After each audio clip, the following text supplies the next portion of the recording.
Cuando estaba en el Vaticano, comenzó Van der Haagt, me dijeron que el primer ministro Trudeau es amigo del Papa. Piensa como uno de nosotros. Un verdadero católico. Le gustan las Catholics. Van der Haagt me llevó arriba, a la mansión, donde Pierre Trudeau estaba bajando las persianas de la ventana de una habitación poco iluminada llena de antigüedades. Van der Haagt cerró la puerta detrás de mí. La chaqueta del smoking de Trudeau estaba perfectamente colocada sobre una silla, lo que le dejaba en pantalones formales, con camisa, y una brillante faja roja que me llamó la atención. Me gusta su faja, le dije.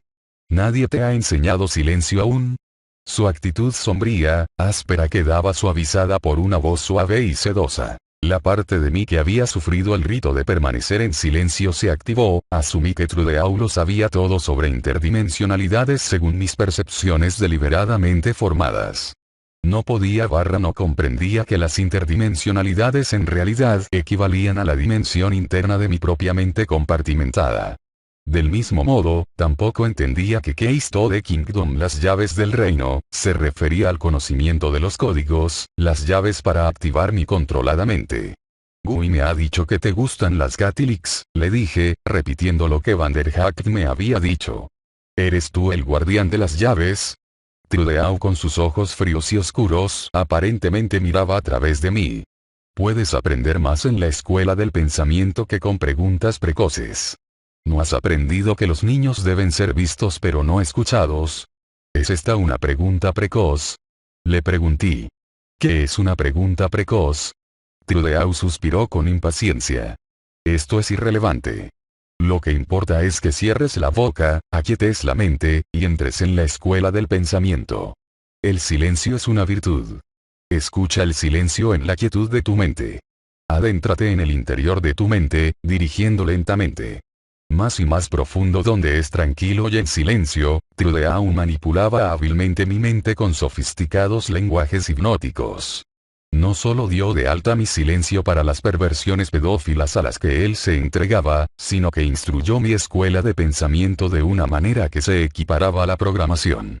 Él sentó las bases para los programas de aire-agua, que son un espejo dimensional de los temas utilizados a menudo por la NASA y otras personas involucradas en el proyecto Monarca.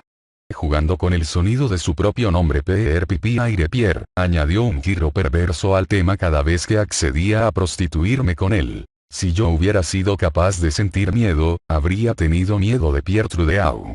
La lentitud de Trudeau, enmascaraba con deliberados movimientos el poder brutal de su cuerpo tanto como sus aterciopeladas maneras, su voz suave me atravesó la mente y se introdujo en mis pensamientos. El tono frío helado de sus afeminados manicurados y largos dedos, contrastaban con el calor de su perversión, una perversión de la que me culpaba a mí y mis despectivas, maneras tentadoras. En mi ignorancia infantil, creía que el comportamiento de Trudeau y sus repeinados cabellos eran características de su ascendencia francesa.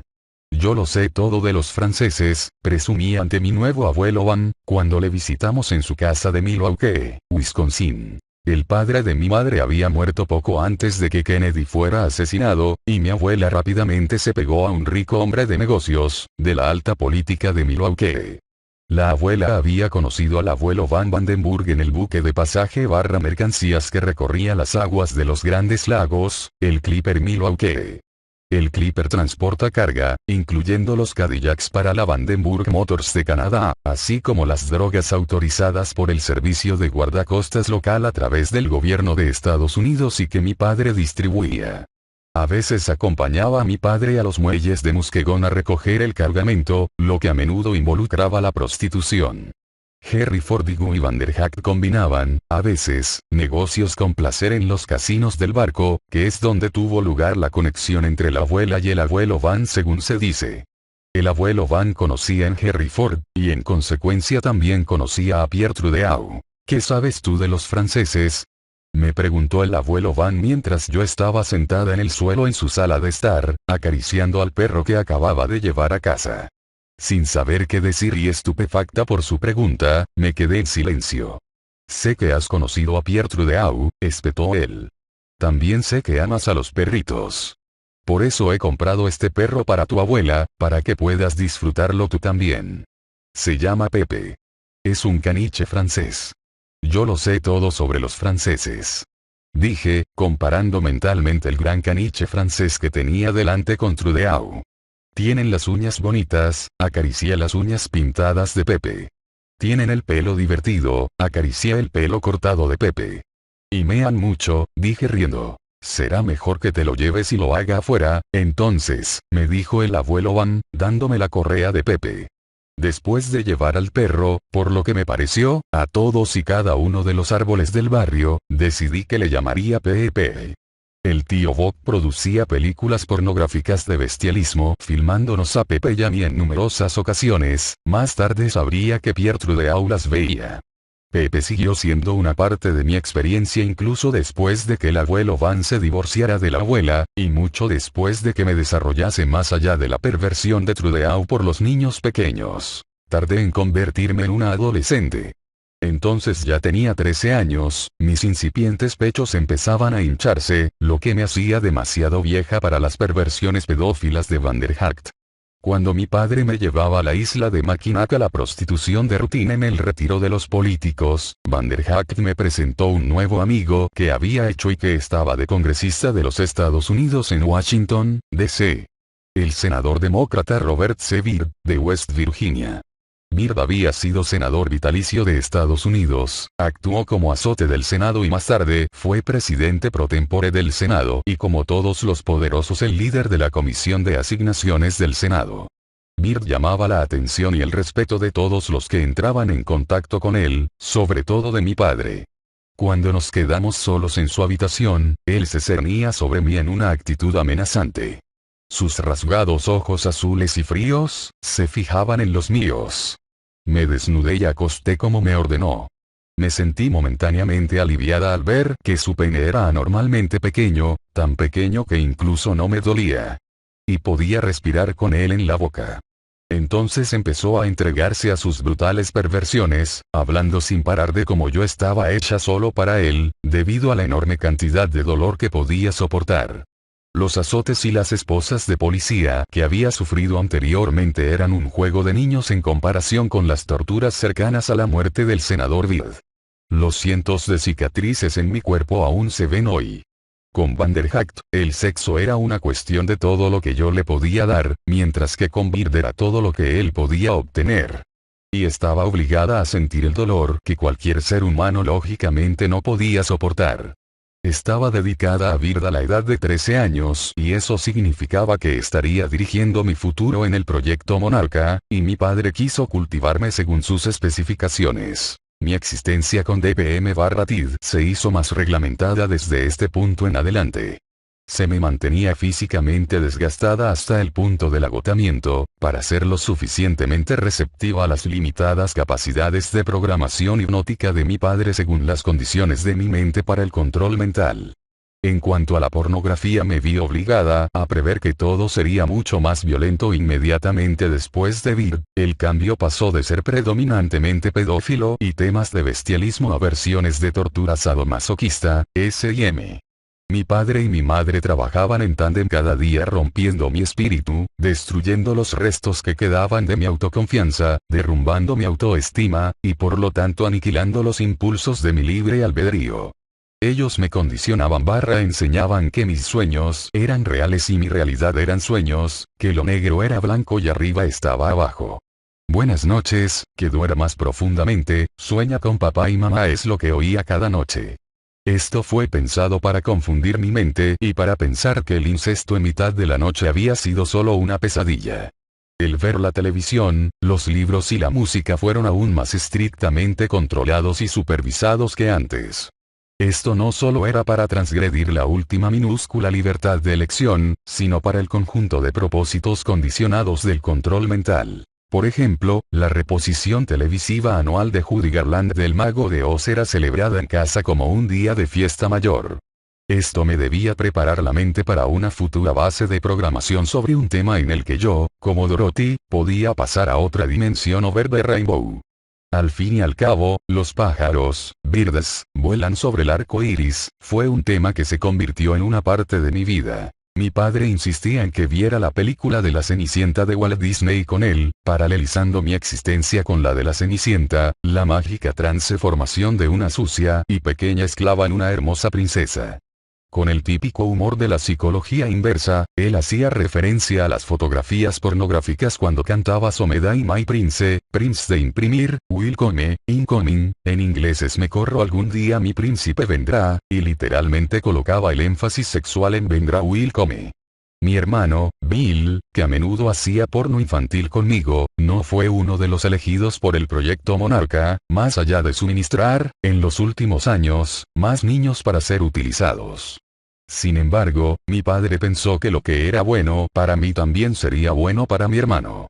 Nos llevó a ver Pinocho de Walt Disney, explicándonos que mi hermano y yo éramos sus títeres todavía en fase de talla. Las distorsiones de la realidad que le proveían estas y otras películas de Disney junto con las del gobierno cuando mi padre entrenaba el control de la influencia entre el consciente y el subconsciente, comenzó a erosionar aún más nuestra capacidad de discernir la fantasía de la realidad. Mi hermano, de 37 años, sigue tan psicológicamente bloqueado en los traumáticos años de infancia y está obsesionado a día de hoy con temas y producciones de Disney. Su casa está decorada con motivos de Disney, lleva ropa Disney, escucha las instrucciones de mi padre en su teléfono Disney, y mantiene Cuando deseas una estrella como su canción favorita, y ha bloqueado a sus hijos con este mismo tema. Mi padre también me ordenó vio la horrible película Pájaros de Alfred Hitchcock. Esto reforzó en mi mente el tema de la película que no es otro que no hay donde esconderse de los pájaros Bird. Estaba rápidamente empezando a perder toda capacidad de cuestionar cualquier cosa por mi propio juicio. Era fácil creer que de hecho no había ningún lugar donde ir, ningún lugar donde esconderse, que es una base psicológica necesaria y primordial del gobierno / control de la mente militar. En los últimos años ¿a quién llamarás? Y el chiste de Ronald Reagan, puedes irte, pero no te puedes esconderte, resonó en lo más profundo de mi mente. Al fin y al cabo, aunque se me ocurriera buscar ayuda, ¿quién me ayudaría? La policía. La iglesia. Mis padres. Mis parientes. Los políticos. La escuela. Me di cuenta que no quedaba nadie para ayudarme. Mi programación de televisión se expandió para incluir los espectáculos que toda esclava del proyecto Monarca del control mental sabía que tenía que seguir. Dream of Jeannie, la tribu de los Brady, Gumby y Pokey, y Bewitched. Podía relacionarme con el genio complaciendo a su amo, que era un comandante de la Fuerza Aérea en Dream of Jeannie. Esto sirvió para confundir la realidad de mis propias experiencias con la fantasía producto de la televisión. Dije a todos los forasteros que mi familia era tal y como los Brady.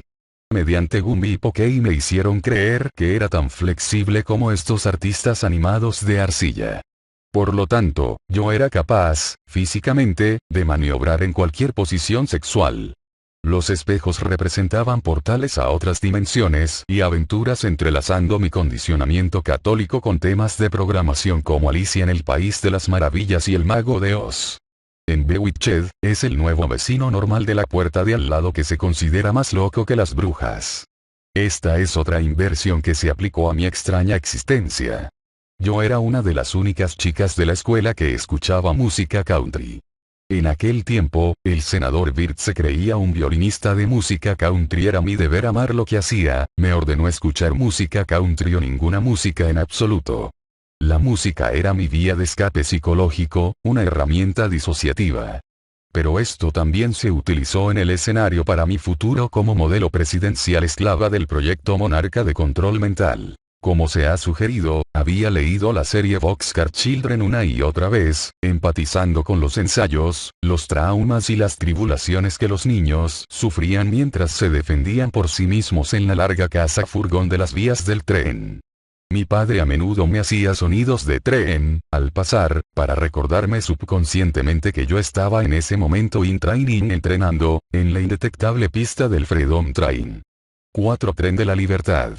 Este término, tomado del ferrocarril subterráneo para esclavos de Harriet Tubman, invierte el sentido de la palabra libertad para confundirnos con una mente de una sola pista e inculcar la creencia soy libre de ser esclavo. Esto también reforzaba mi entrenamiento para mantenerme en el camino el plano, pista, que ellos habían establecido para mí. Mi padre a menudo hacía la broma. Cuando Dios se va de los cerebros, brains, tú piensas que ha dicho trenes trains, y entras en la línea equivocada. El condenado, por delito capital, criminal de carrera, artista de la música country, agente de la CIA Merle Haggard utiliza a menudo bien documentados lenguajes crípticos en sus canciones que pertenecen a operaciones de esclavos del control mental del gobierno. Publicó canciones como Freedom Train y Over the Rainbow. Mi padre me repitió muchas veces que Merle Haggard era mi cantante favorito y que sus canciones reforzaban mi programación. Por supuesto, el senador Byrd siguió siendo mi violinista favorito según lo ordenado. Tocaba canciones de trenes como Orange Blossom Special, mientras hacía sonidos de trenes con el violín. A veces yo era su público cautivo, atado y amordazado, mientras tocaba el violín. Otras veces me hacía girar y girar sobre mí misma como una bailarina de una caja de música para añadir nuevas dimensiones a nuestro sexo. Estas nuevas dimensiones incluían más y más dolor físico a través de tortura perversa. Mi padre aprovechaba sus nuevas conexiones políticas y avanzaba en el trabajo, fabricaba piezas del árbol de levas para automóviles en una fábrica local. Pronto fue ascendido a un puesto de gestión de ventas a causa de sus conexiones dentro de la Oficina de Adquisiciones del Pentágono y de la Administración de Servicios Generales, junto con lo que había aprendido sobre persuasión hipnótica de doble vínculo. Para complementar sus ingresos continuó con la explotación sexual de sus hijos. Esto ahora incluía prostituirme descaradamente con la guardia costera de Muskegon mientras la cocaína venía o iba hacia la base. Mientras tanto, mi padre nos llevaba a todos a la iglesia cada domingo, y mi madre se mantenía ocupada haciendo bebés que tenían que entrar en el proyecto. De una manera ciertamente pedófila, se rodeó de niños entrenando en deportes de pequeñas ligas, acompañando las actividades escolares y el catecismo, y involucrándose con los Boy Scouts. Todo esto hizo que pareciese un ciudadano modelo y un pilar de la comunidad. La ilusión se derretía. Las partes de mí que sabían que era de otra manera no tenían más remedio que guardar silencio. 1. El proyecto Monarca nombra a sus esclavos como los elegidos. 2. La tortura cercana a la muerte, así como la programación Puerta de la Muerte, eran utilizadas conjuntamente por los jesuitas católicos y la CIA en el proyecto Monarca. 3. Eran las voces de mis programadores del control mental y manipuladores que más tarde oí guiándome. 4. Tren de la Libertad es el término reconocido internacionalmente como un código secreto para operaciones de esclavos del proyecto Monarca que oí repetidas veces a lo largo de mi victimización. Capítulo 3. Mi primer presidente. Muskegon, Michigan es una costera atracción turística, y la sede de los festivales anuales Seaway Coastguard, que atrae a la ciudad a personas de todas partes de Michigan. Vanderhacht permanecía visible al público a través de oportunidades como estas. A mi padre se le podía ver a menudo con Vanderhacht y era fotografiado a su lado mientras juzgaban los eventos del festival, como los desfiles de niños, las esculturas de arena, los concursos, etc., en todos los cuales participé y los gané. Años más tarde, mi padre pulía e ilustraba la pintura roja del Ford descapotable de 1966, haciendo de chofer de Vanderhacht en los desfiles locales. Esto solo servía para reforzar la ilusión de que mi padre era un pilar de la comunidad. En 1973, el senador Byrd dio instrucciones a mi padre de que me enviara a Muskegon, a la Catholic Central High School, que era supervisada por el director de la iglesia St. Francisco de Asís, el padre Lepre.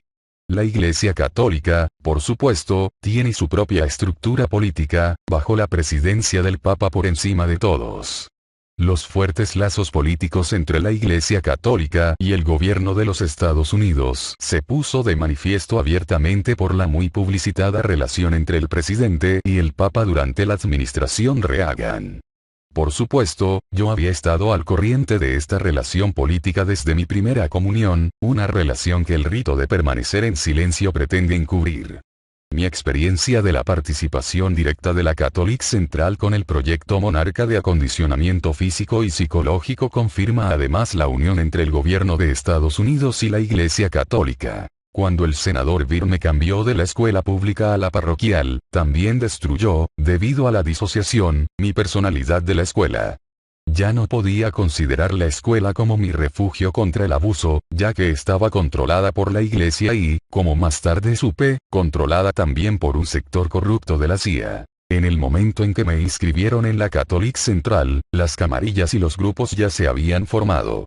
Tenía una personalidad que se adaptaba a los niños buenos y otra que interconectaba con los malos. No pasó mucho tiempo antes de que los chicos buenos se dieran cuenta que también me llevaba bien con los malos. Pronto descubrí que los niños que se podían relacionar conmigo solo eran las otras conocidas víctimas del proyecto. Nos agarrábamos juntos en un grupo muy unido, tratados como proverbiales ovejas por los de la escuela que conocían que sufríamos de PM/TID y que estábamos bajo control mental. Cada uno de nosotros cambiaba de personalidad tal como la circunstancia lo exigía, y muy a menudo al unísono. Nos traumatizaban ritualmente, constantemente puestos en tránsito, y luego programados durante el horario escolar. Desde que ya no tenía mi singular personalidad de la escuela y estaba cambiando constantemente de lugar, el compartimento de mi cerebro que contenía la memoria de la escuela ya no pudo ser recuperable conscientemente. Por lo tanto, no tenía ninguna base para el aprendizaje continuo, salvo lo que era capaz de memorizar fotográficamente en clase. Mis notas se volvieron erráticas, algunas iban del al suspenso. Y otras las sacaba sin merecerlo académicamente. En la obligatoria clase de religión, la hermana Anne-Marie nos había estado dirigiendo mal en el estudio sobre el tema de la confesión, de hecho era para prepararnos para los tipos de confesiones que deberíamos dar al padre Besvit, quien también era el director de la escuela. El día que la hermana nos ordenó ir a la confesión, me negué. Temía inconscientemente que en esta ocasión, sería de nuevo asaltada sexualmente en el confesionario, mientras mis compañeros adolescentes esperaban con impaciencia en la puerta. La hermana me quiso escarmentar en clase, diciendo que era una satanista y que estaba yendo al infierno.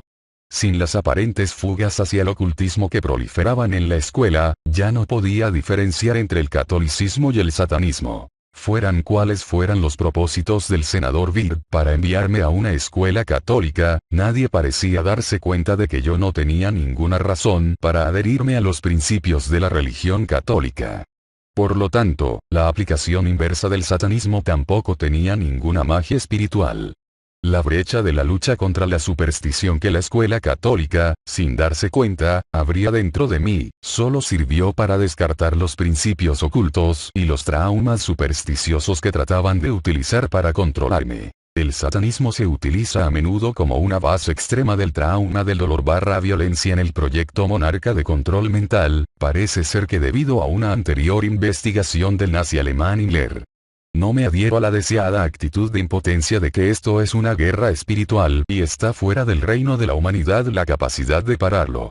A pesar de mis creencias religiosas o su ausencia, experimenté igualmente los resultados. Al ser sometida a trauma y ser testigo de cosas tan horribles, mientras mi cuerpo era violado, torturado y azotado por los hombres, literalmente, me expulsaron de mi mente. La Catholic Central, asimismo, incrementó mi capacidad de resistencia según lo previsto. Me inscribí en la carrera de 2 millas del equipo de atletismo de las chicas tal como se me había ordenado.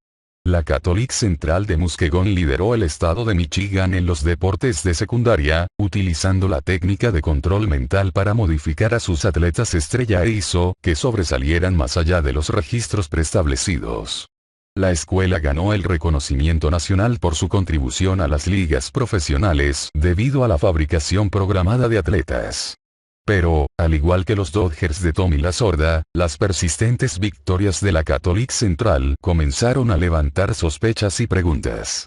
Esto creó un escándalo público tal para la escuela que amenazó con cerrar las puertas en 1975. Los equipos de las chicas y los chicos se encontraban después de la escuela para practicar. Yo era de las pocas chicas señaladas para entrenar con el entrenador Cheverini y sus métodos hipnóticos de control mental, debido a mi victimización en el proyecto Monarca. Se me ordenó correr 13 millas cada día, otra estratagema satánica cursi, para obtener la mejor forma de cara a la carrera de las 2 millas. A menudo se me hacía correr con un amigo que poseía el récord de los chicos de las 2 millas. Él y yo éramos amigos, compartíamos mucho debido a nuestras semejantes victimizaciones del proyecto Monarca. Juntos aprendimos a dejar fuera el dolor y la fatiga mientras corríamos. El entrenador Cheverini nos hacía entrar en trance rápidamente, en nuestras mentes, y no teníamos noción del tiempo o la distancia. Percibíamos la pista como nuestro Yellow Brick Road, camino de baldosas amarillas, conforme al tema de programación de Oz. El plan del senador Byrd para construir mi resistencia física a través de los métodos de entrenamiento de la Catholic Central tuvo éxito y me permitió sobrevivir a sus perversiones sexuales intensamente tortuosas. Además de los viajes de rutina a Mackinac Island y a las cataratas del Niágara, mi familia a menudo iba de camping para alejarse de todo. De hecho, me llevaron a lugares clave para el abuso ritual, la prostitución y la pornografía. En otoño de 1974, mi padre anunció que íbamos a acampar atrás en el tiempo en un viejo festival de moda en la pequeña ciudad remota de Cedar Springs, Michigan para su celebración anual de los días de la franela roja. Mi madre me dijo que metiera en la maleta mis jeans y suéteres y el uniforme de la escuela católica que ella había lavado y planchado para la ocasión. Cedar Springs era tranquilo, en las actividades del festival se incluían unos juegos mecánicos en ruinas instalados en un pequeño aparcamiento, y concursos donde los agricultores locales enfrentaban sus mulas y caballos entre sí para ver quién podía tirar de más peso. La calle principal, y única, de la ciudad estaba llena de los pocos locales de empresas, incluyendo la fábrica de ropa interior de calzoncillos largos de franela roja de la ciudad. En el centro de la ciudad, en broma, una única celda carcelaria se había erigido para encerrar a cualquiera de los participantes del desfile que no osaran llevar la requerida ropa interior de franela roja. La cárcel estaba custodiada por casi policías de Keystone. Me hizo gracia que cuando la gente del pueblo comenzó a hacer la cola para marchar en desfile, quedaron muy pocos para verlo, un retrasado mental llevaba la batuta para dirigir el desfile, seguido de los niños en bicicletas, carros de heno de la gente mayor, una banda de la escuela primaria y la gente caminando, todos ellos en ropa interior de franela roja.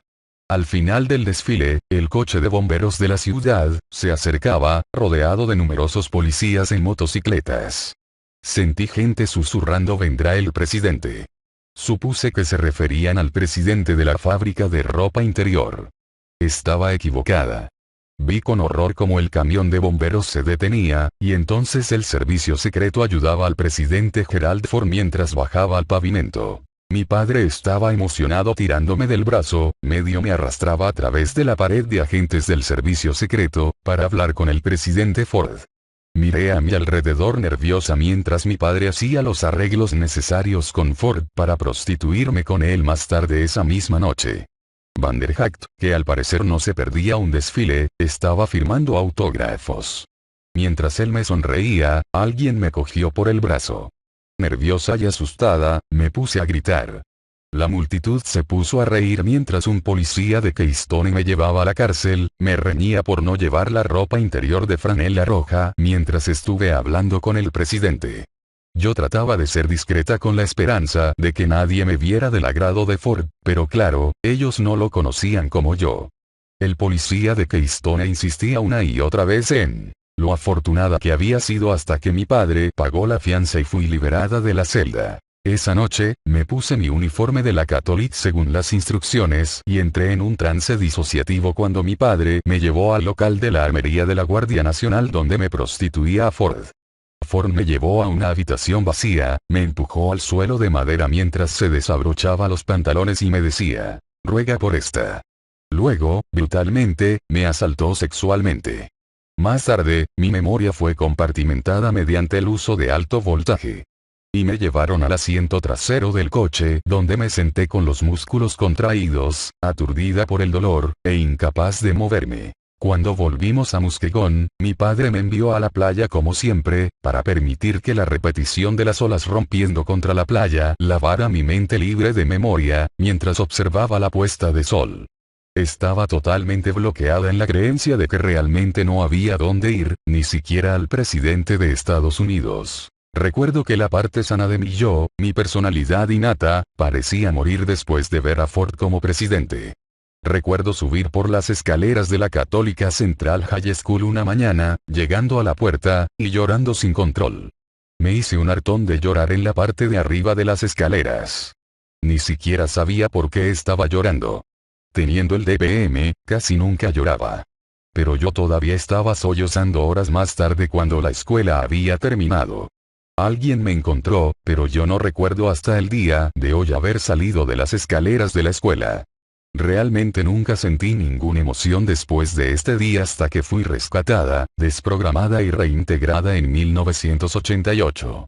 A partir de ahí todo mi cerebro funcionaba a través de una amplia variedad de memoria compartimentada, también conocida como personalidad múltiple, ninguna parte de mí quedaba libre del abuso.